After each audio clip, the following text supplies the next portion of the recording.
Prime Minister is globetrotting, helping promote Canadian business. One market that deserves our attention is Poland. So how do we access that market? To help us with the discussion is Eric Szustak.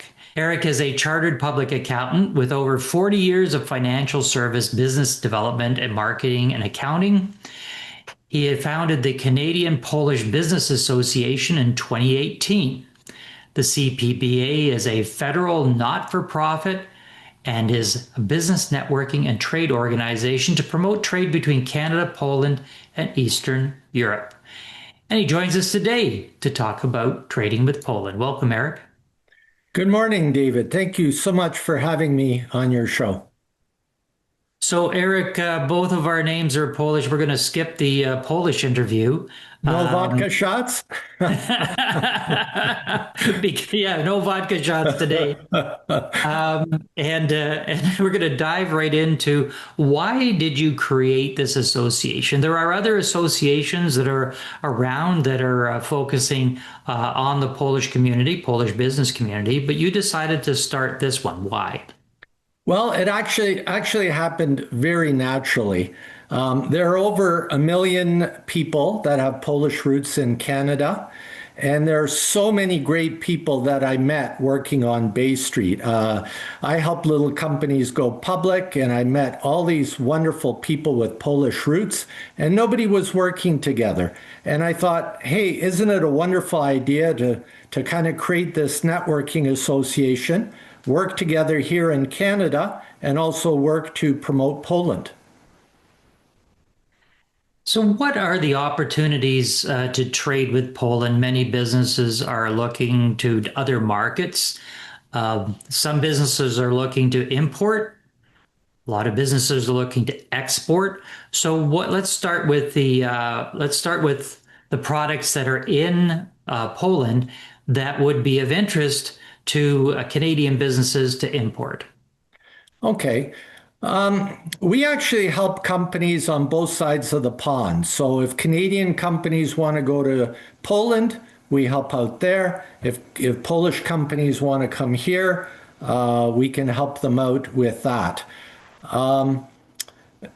Right now, the landscape is changing. For a long time, construction was booming in Canada. We had all sorts of construction companies wanting to come to Canada: windows, doors, roofing. And slowly, the economy changes and the trends change. So the real priorities for Canada and Poland are things like energy. We've hosted a delegation from Poland that was focused on hydrogen. We took them out to Edmonton for the hydrogen convention, along with President Andrzej Duda, who came along. We're also pushing trade the other way. And we can talk about that. But other things from Poland, the defense industry, that's a huge priority for Canada and Poland, especially since the Russian invasion of Ukraine. Poland has a very, very strong aerospace sector. The city of Rzeszów has an area called Aviation Valley with over 150 aerospace companies. Clean technologies. There's lots of renewable technologies, high-tech, fintech. Poland graduates over 35,000 engineers each year. They're very focused on producing high-quality, skilled employees. And so even mining. We had mining companies come for PDAC here last week. We hosted an amazing event right on Bay Street promoting the mining companies from Poland. I could go on, but I know we have a short period of time here, and let's get through some more questions.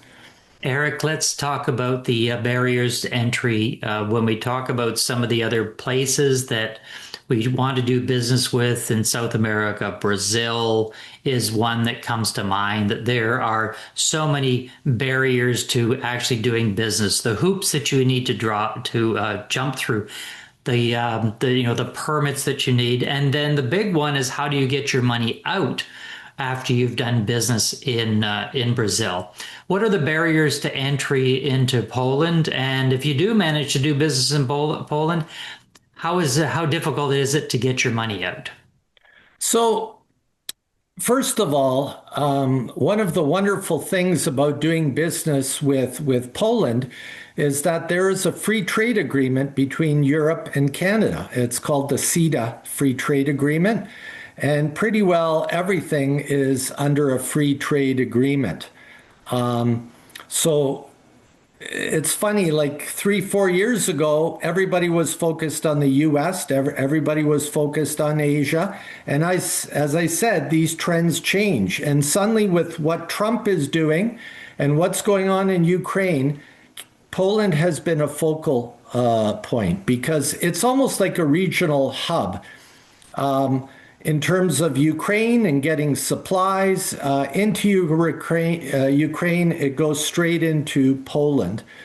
In terms of doing business there, this is one of the reasons we exist. We're a one-stop shop because we can connect you with accountants, lawyers, people that can be boots on the ground. So we can create what we call a soft landing, both in Canada and in Poland. We have a official partnership with the Katowice Chamber of Commerce. We have other informal agreements with other chambers of commerce. So we can introduce you very quickly to the right people. And it's very important to have good advisors to help you navigate the landscape. Eric, when we talk about other jurisdictions, and we'll move to China because China is a big one that the Prime Minister visited and has kind of opened up or unfrozen the landscape with the Chinese. But anybody we talk to about doing business in China, they say you must have a local business partner. Now, for those poor individuals that are not bilingual and don't speak Polish, how important is it for them to have a local business partner if they want to do business in Poland? I think it's important to have local connections. Having said that, Poland finally got away from the Russians in the early 1990s. It joined the European Economic Union in 2004, and it's been one of the strongest growing economies in the European Union for the last 20 years.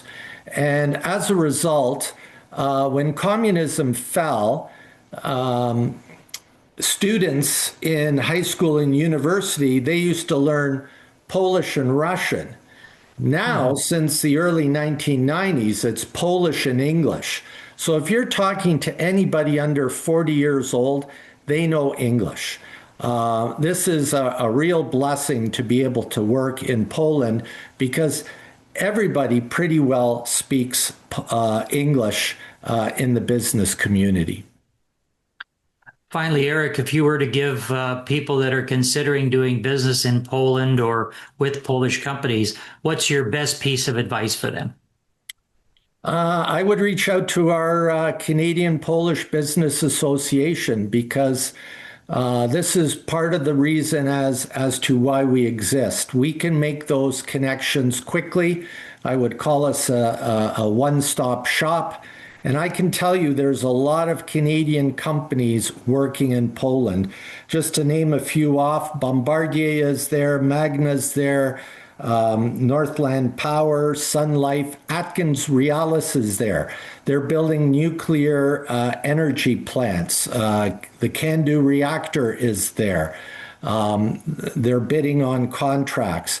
And they're also setting up for when Ukraine might finally get a peace agreement with Russia, because there will be a huge opportunity to rebuild Ukraine, and Poland is the door that can be right next door. If you are considering expanding your markets, consider Poland. And if you are, connect with the Canadian Polish Business Association. Eric, thanks for being with us. Thanks so much, David. Looking forward to chatting with you again soon. This is David Wojcik for MBOT TV.